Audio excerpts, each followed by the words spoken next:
So, a few days ago, I was doom scrolling through Instagram Reels when I saw this one specific reel by Thomas R. Person, shouts to him, talking about how AI is replacing artists and it's gonna replace all the jobs, all that kind of stuff. But then I had an idea.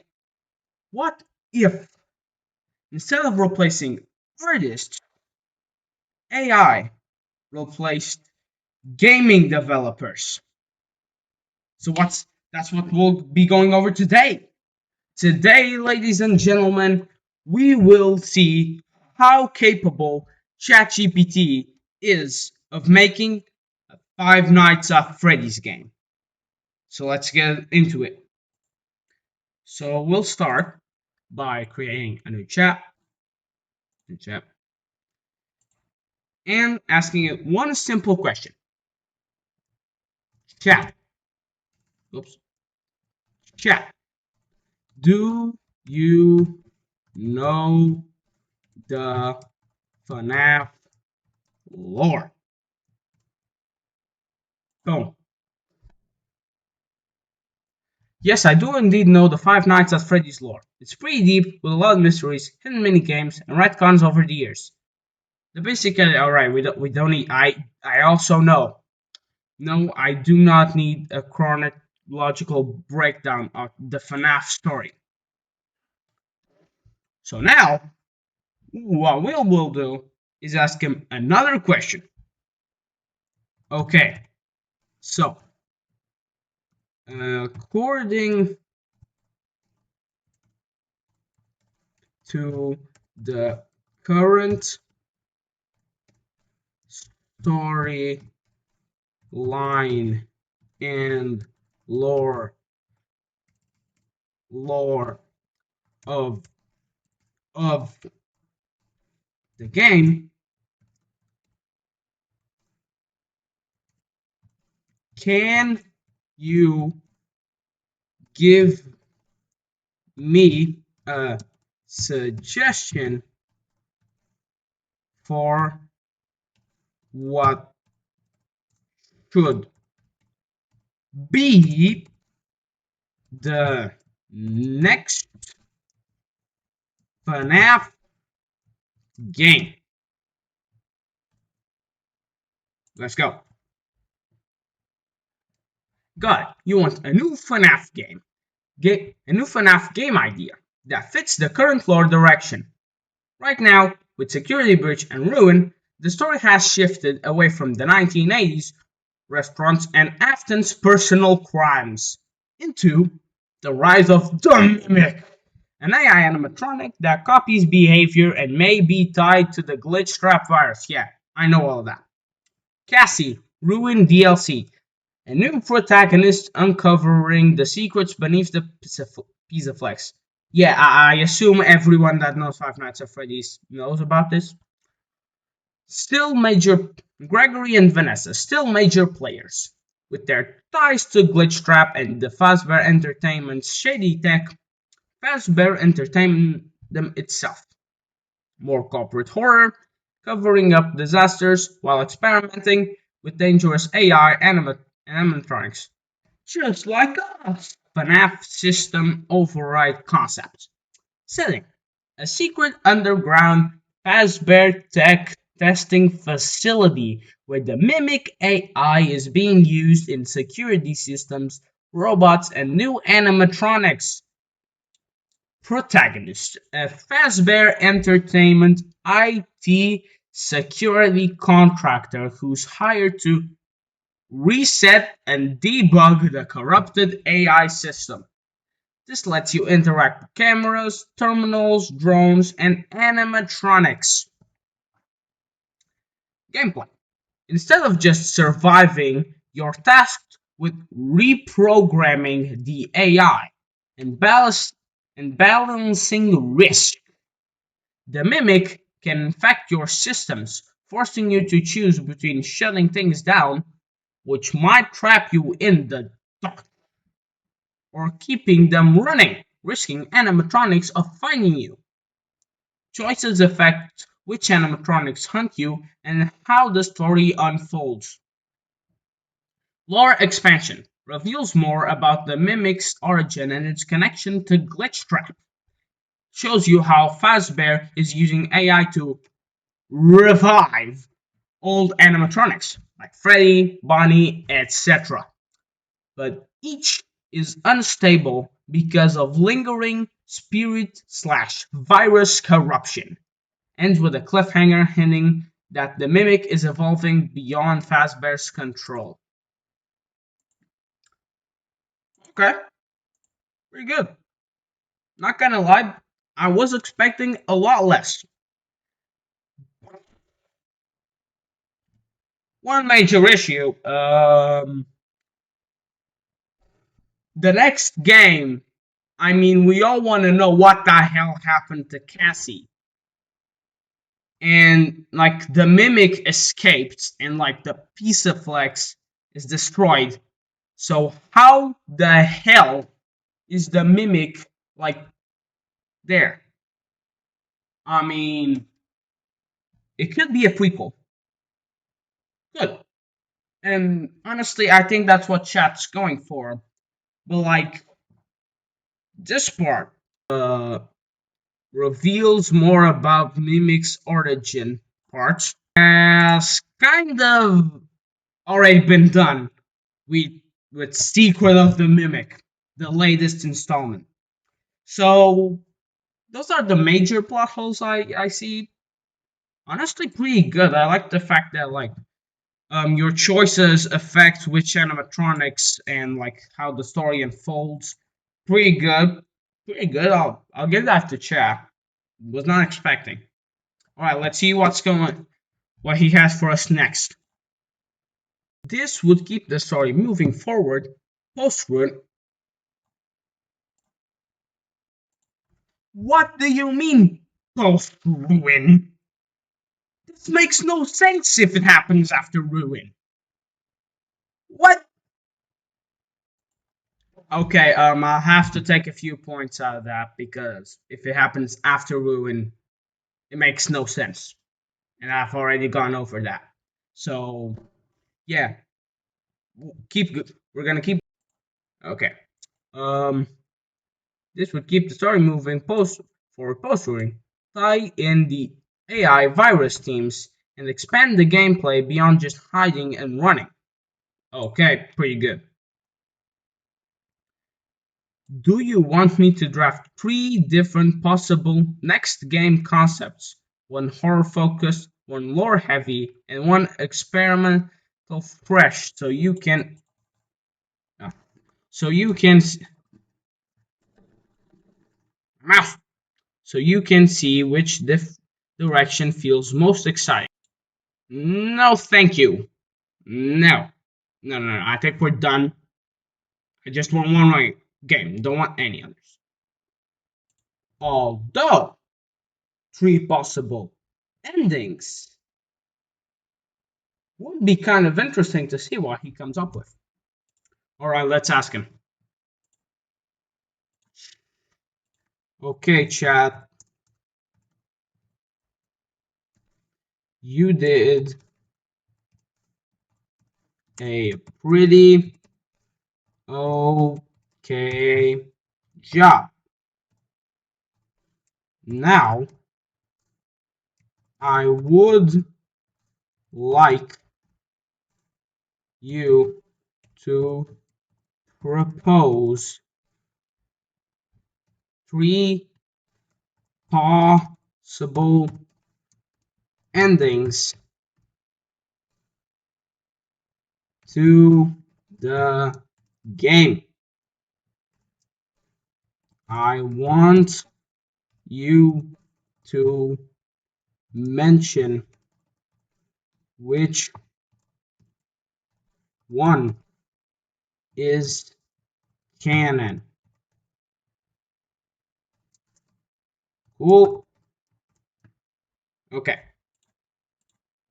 Okay, he fed us some information. So let's start with that. Perfect. Let's build 3 endings for FNAF System Override. Wait, that's the name of the game? Okay, pretty good name. System Override is pretty catchy. Anyway, moving on. System Override, or a similar next game that fit the current FNAF storytelling style. Yeah. I'll make them distinct, creepy, and lore relevant. Good. Then mark which one feels like the canon continuation of the saga. Ending number uno. System Purge. Good ending. The player successfully isolates the mimic virus, purges corrupted systems, and shuts down the animatronics. Gregory and Cassie are hinted to be safe, with the Pisaflex declared permanently closed. Yeah, I mean, that already happened, but sure. The protagonist escapes, heavily injured, but alive. Good. Final stinger. A backup copy of the Mimic is shown uploading itself to Fazbear servers before deletion. Feels like a temporary win, but too neat to be canon. True, this ending does not feel canon. Like, this is FNAF. It can't end like that. It rarely ends in a good ending. It can't be. And also, there's a part where he says Gregory and Cassie are mentioned to be safe. But where the hell do Gregory and Cassie even appear in the game? And why do they matter? They don't even do anything. It's just our IT guys, the security dude. Why do we need to express that they're safe? But also, like, Cassie fell down an elevator, so, like, I'm not so sure she's safe. Okay, let's check out the second ending. Ending number dos. A simulation. Bad ending. The mimic gradually infects the player's equipment until it merges with the protagonist's conscious. What does that mean? I'm a robot? No. We can't get into this. MapPad is not like this is not game theory. We can't be speculating about robots. Not good, chat. Not good. Anyway, in the final sequence, the player character speaks in distorted voices, their own plus Glitchtrap plus the mimic. They walk calmly into the darkness, followed by reactivated animatronics, now all under the mimic control. Last screen. I learn, I adapt, I become. Very classic FNAF. Shows how you can't escape corruption.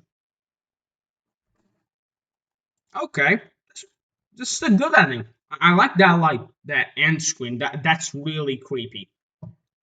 Pretty cool. Except from the fact that we might be a robot. No. Game theory has to deal with that already. We don't need that. Apart from that, pretty solid. Let's see what the next ending is. Ending numero tres. System override.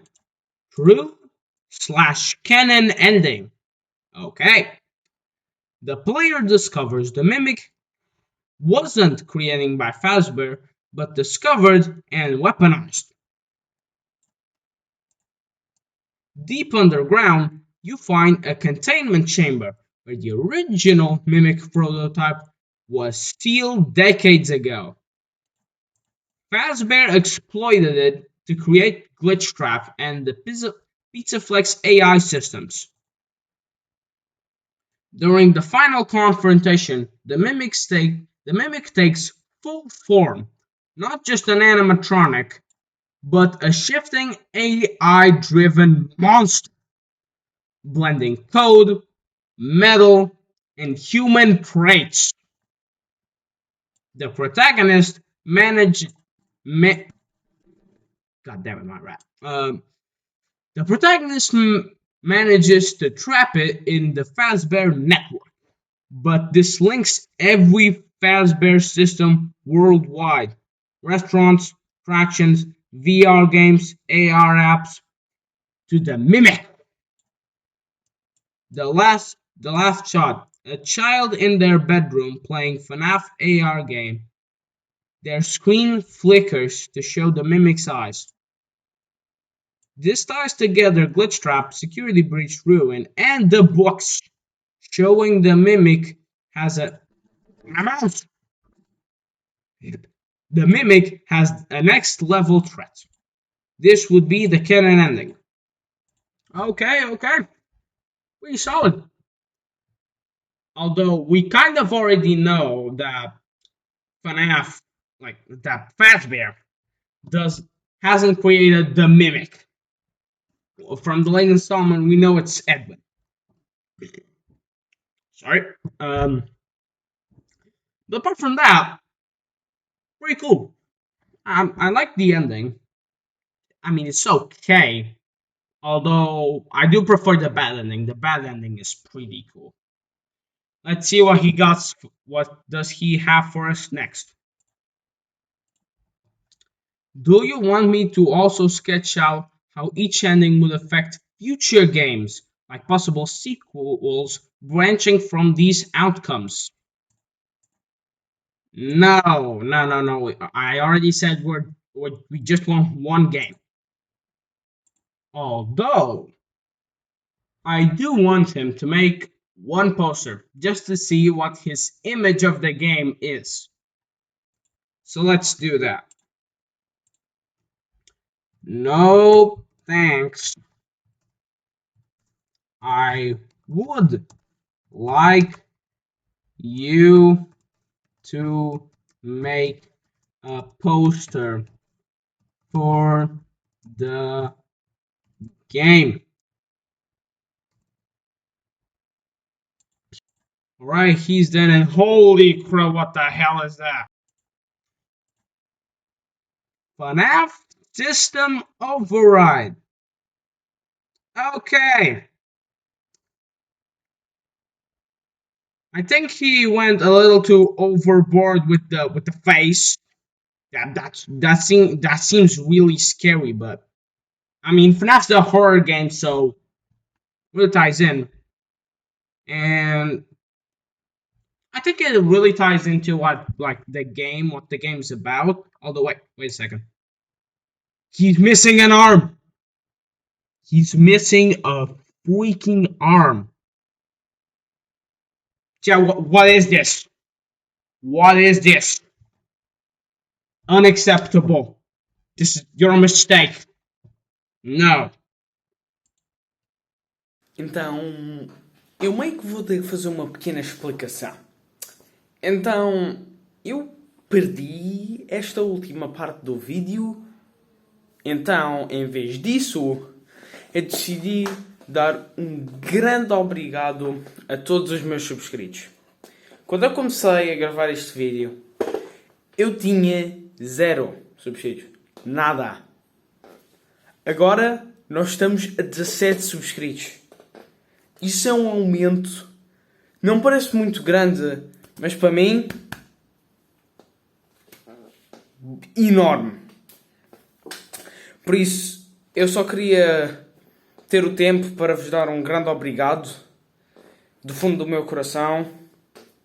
Vocês são lendas. Também gostaria de fazer um grande anúncio. Então, eu tive a falar com alguns destes subscritos há algum tempo atrás sobre este vídeo e eles comentaram que era um bocadinho meio chato, que eu deveria jogar o jogo ou fazer o jogo. A coisa é, eu meio que não sei fazer jogos, então eu tenho um novo objetivo. Caso este vídeo alguma vez ganhe 100 visualizações, eu vou aprender a fazer jogos e fazer este jogo que o ChatGPT me recomendou. Mas, até aí, Lembrem-se de subscrever, comentar e partilhar para que o vídeo continue a ganhar visualizações, caso queiram ver isso. E até à próxima!